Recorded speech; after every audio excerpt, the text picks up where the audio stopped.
પોતાના આગામી ફિલ્મના પ્રમોશન માટે બોલિવૂડ સુપરસ્ટાર શાહરૂખ ખાન વડોદરા તો આવ્યા, પણ તેમનું આ પ્રમોશન વિવાદમાં સપડાયું છે. કિંગ ખાનને જોવા રેલવે સ્ટેશને ઉમટી પડેલી ભીડના કારણે એક પ્રશંસકનું મોત નીપજ્યું છે. હાલ તો આ સમગ્ર મામલામાં રેલવે પ્રશાસક અને આયોજકોની ઘોર બેદરકારી સામે આવતા તપાસના આદેશ અપાયા છે. નોટબંધી બાદ હવે જ્વેલર્સ છે આવકવેરા વિભાગની નજરમાં, અને અમદાવાદમાં જ્વેલર્સ પર આવકવેરા વિભાગે દરોડા પાડ્યા છે.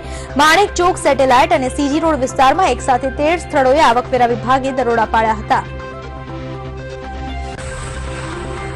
બેંગાલુરુમાં આવકવેરા વિભાગે કર્ણાટકના મંત્રી રમેશ એલ જારખીહોલી અને પ્રદેશ મહિલા કોંગ્રેસ પ્રમુખ લક્ષ્મી આર હેબ્બાલકરના પરિસર ઉપર દરોડા પાડવામાં આવ્યા હતા. આ દરોડામાં તેમને ત્યાંથી ટોટલ 162 કરોડથી પણ વધારે જાહેર કર્યા વિનાની સંપત્તિ વિશે જાણકારી મળી હતી. રાજકોટમાં માલવ્યા ટ્રસ્ટની 600 કરોડની સંપત્તિ મામલે વધુ એક વિવાદ સામે આવ્યો છે. માલવ્યા ટ્રસ્ટની 600 કરોડની સંપત્તિ મેળવવા માટે રમત રમાઈ હોવાની વિગતો મળી આવી છે, જેમાં માલવ્યા ટ્રસ્ટમાં નવા ટ્રસ્ટીની નિમણૂક કરવામાં આવી છે.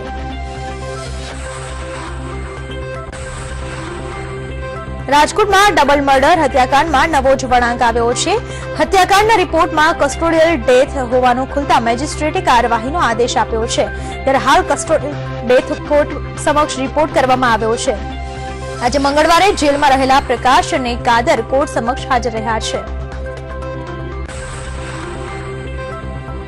જમ્મુ કાશ્મીરમાં આજે સવારે સેના અને આતંકીઓ વચ્ચે અથડામણ સર્જાઈ હતી. ગાંદરબલ જિલ્લાના હદ્રુ વિસ્તારમાં અથડામણ સર્જાઈ હતી, જ્યાં હજુ પણ 2 આતંકવાદીઓ છુપાયા હોવાની આશંકા સેવાઈ રહી છે.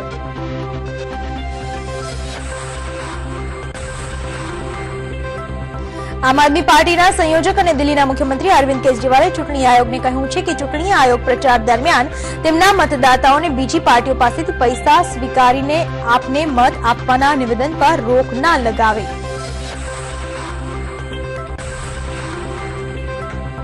અમેઠી સીટ પરથી પૂર્વ કેન્દ્રીય મંત્રી રાજા સંજય સિંહની બંને પત્નીઓ ગરિમા સિંહ અને અમિતા સિંહ ચૂંટણી જંગમાં આમને સામને ઉતરવા જઈ રહ્યા છે.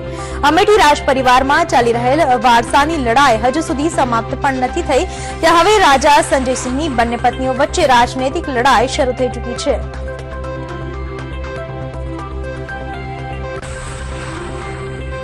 હિમાલયમાં રહેનારા લોકો માટે આગામી 2 દિવસ અતિ મુશ્કેલી ભર્યા રહેશે.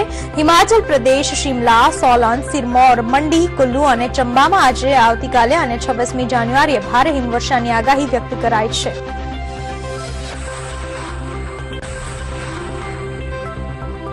ચીની ઇજનેરો જૂની ઇમારતોને વિસ્ફોટકોથી ઉડાવવામાં પણ એક્સપર્ટ માનવામાં આવે છે.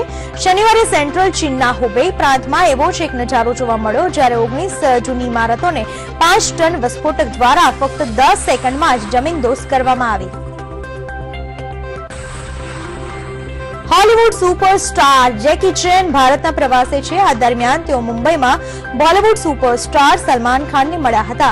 સલમાન ખાને ફેસબુક પર જેકી ચેન સાથેનો ફોટો શેર કર્યો હતો, જેમાં જેકી અને સલમાન પોતાના હાથમાં ટેડી બેર લઈને ઉભેલા દેખાઈ રહ્યા છે.